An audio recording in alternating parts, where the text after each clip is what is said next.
galaktyka Korwix została opanowana przez złych kosmitów. Pokonać ich może tylko załoga Gwiezdnego Patrolu, na czele której stoi Kapitan Bomba!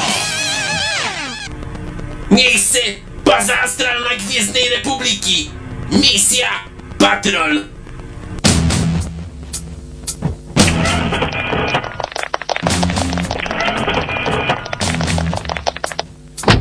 Dobra, k***a, cała naprzód!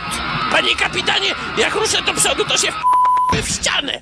No to k***a, cała wstecz!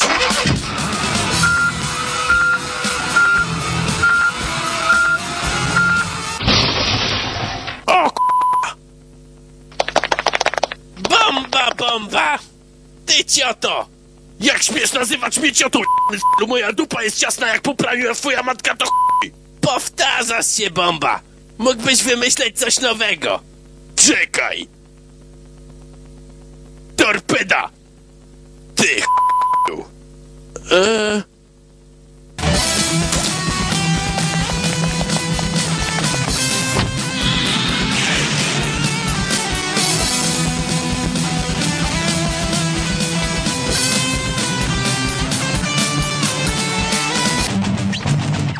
Kapitan Bomba!